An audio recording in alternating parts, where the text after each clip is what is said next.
जय श्रीमन नारायण। राधे राधे। राधा रानी की कृपा आप और आपके समस्त परिवार पर बनी रहे।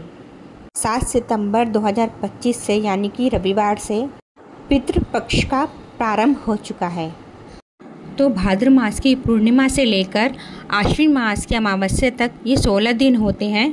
पितरों का तर्पण और श्राद्ध आदि करना शुभ माना जाता है, श्रेष्ठ माना जाता है।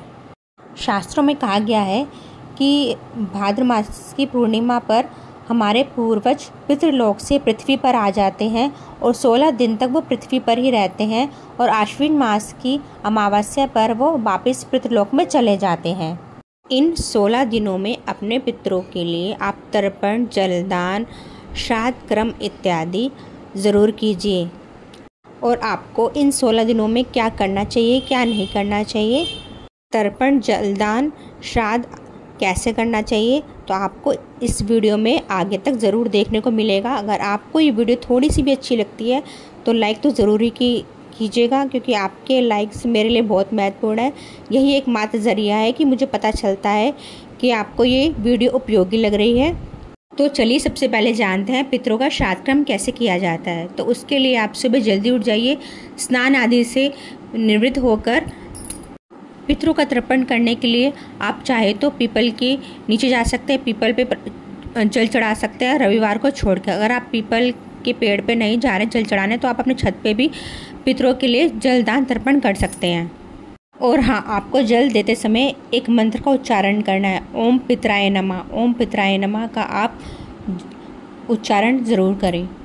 वैसे तो कहा गया है कि रोज़ाना आपको अपने पितरों के निमित्त ब्राह्मण को भोजन कराना चाहिए। अगर आप रोज़ाना ब्राह्मण को भोजन नहीं करा सकते तो उनके पुण्यतिथि पर ब्राह्मण को घर बुलाकर विधि विधान से श्राद्ध कर्म कराइए और भगवत गीता का 7वां अध्याय का पाठ कराइए और स्वयं भी गीता के 7वें अध्याय का श्रद्धा भाव से पाठ करें अपने पितरों के लिए।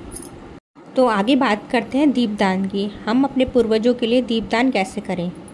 तो आपको प्रतिदिन पीपल के पेड़ के नीचे भी दीपदान अपने पूर्वजों के लिए ज़रूर करना है। फिर आप अगर घर में आपके पूर्वजों की तस्वीर लगी है तो आप उनके सामने भी शुद्ध देसी घी का दीप प्रज्वलित कर सकते हैं। तो आगे बात करते हैं तो हम अपने पितरों को भोजन कैसे दें।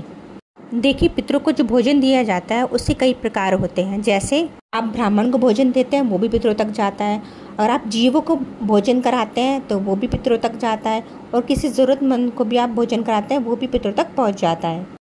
ध्यान रहे, इसलिए आप इन 16 दिनों में अपने पूर्वजों का ध्यान करके गाय को, कुत्ते को और कौवे को भोजन अवश्य दें। तो इसी प्रकार पितृपक्ष में पूरे 16 दिनों तक आप अपने पितरों के लिए भोजन दे सकते हैं, जल दे सकते हैं और दीपदान भी इसी प्रकार से दे सकते हैं। तो पितृपक्ष में इन सभी नियमों का पालन कीजिए तो आपके पितर आपको आशीर्वाद ज़रूर देंगे। करती हूँ आपको ये वीडियो अच्छी लगी होगी। हो सके तो लाइक, शेयर और सब्सक्राइब ज़रूर करें। राधे राधे।